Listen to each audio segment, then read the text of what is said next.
নামাজি যখন নামাজে দাঁড়ায়, একজন ফেরেশতা আল্লাহর পক্ষ থেকে এসে তার মাথার উপর ছায়া দিয়ে থাকে। যতক্ষণ পর্যন্ত সে নামাজে থাকে, ওই নামাজি ব্যক্তির পক্ষ হয়ে রবের কাছে ইস্তেগফার করতে থাকে, দোয়া করতে থাকে।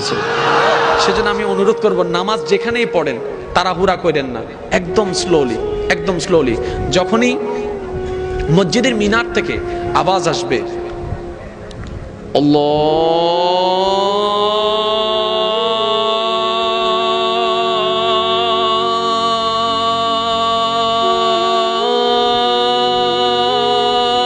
আকবার, আল্লাহু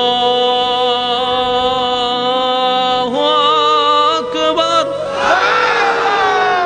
মনটাকে স্থির করে ফেলবেন, আমার রবের দরবার থেকে ডাক এসেছে। এবার যদি বন্ধু ডাকে, গেট আউট। বউ ডাকছে, গেট আউট।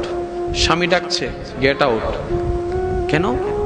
তোমাদের চাইতেও যিনি মহান, যিনি তোমাদের রব, ওই রব আমাকে ডাকছেন। এবার আপনি যখন নামাজের জন্য যাবেন, দেখবেন বাস্তবতার সাথে মিলিয়ে আপনার ব্যস্ততা বেড়ে যাবে, আপনার প্রবলেম বেড়ে যাবে, আপনার বিপদ বেড়ে যাবে, আপনার সমস্যা বেড়ে যাবে। যে কল করে না সেও আপনাকে কল দিয়ে ডিস্টার্ব করবে, এইখানে কাজ সেখানে কাজ। যখন দেখবেন যে এরকম একটা সিচুয়েশন তৈরি হচ্ছে, বুঝে নেবেন এটা শয়তানে করাচ্ছে যেন আপনি রবের কাছে না যান।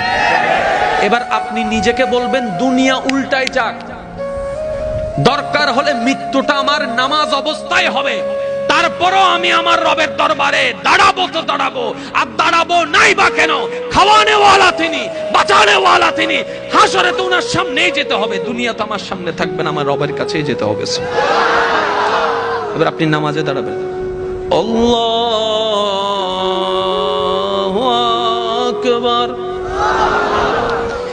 এবার আমাদের যে কাজটা করতে হবে সেটা হচ্ছে স্লোলি স্লোলি।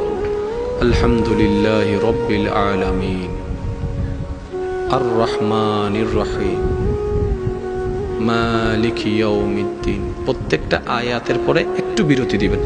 আমার কথাটা একটু রাখবেন, কখনো যদি পারেন সময় নিয়ে একটু একটু বিরতি দিবেন।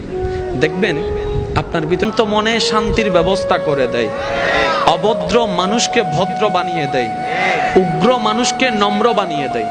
এবার আমার ভাই আমার বোন বলবে, কেন অমুক তো নামাজ পড়ে কিন্তু সে তো অনেক মেজাজে। আমি বলছি ভাই, আমি বলছি বোন, ভাই আমাকে একটু বলতে সুযোগ দিন। নামাজ পড়া একটা জিনিস, নামাজ নেওয়া আরেক জিনিস। নামাজ পড়নেওয়ালা লক্ষ জন আছে, নামাজ নেওয়ালা কয়জন আছে? আপনি নিজেকে একটু ব্যবহার করে দেখেন না। আর আপনি দেখেন না, রমজান মাসে যখন আপনি একটা মাস আসলে দেখবেন সবার মাথায় মাথায় বেশিরভাগ টুপি থাকে, সেই মাসটার নাম কি? একটা মাস আসলে মসজিদে অন্য মাসের তুলনায় মুসল্লি বেড়ে যায়, সেই মাসটার নাম কি? একটা মাস আসলে মানুষ অন্তত কোরআন শরীফ পড়তে না পারলে একবার হাতে হলেও নাই, সেই মাসটার নাম কি?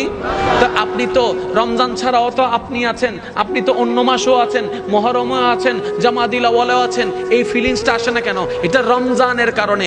এই রমজানটাকে যদি আমরা ধরে রাখার মতো রাখতে জানতাম, 12 মাসেই আমাদের ভিতরে ইবাদত থাকতো। বলেন সুবহানাল্লাহ। কিন্তু আমরা মাথায় বসে নিয়েছি এই রমজান শুরু 1 তারিখ, আল্লাহ আজকে তো চাঁদ রাত, কালকে তো ঈদ, শেষ।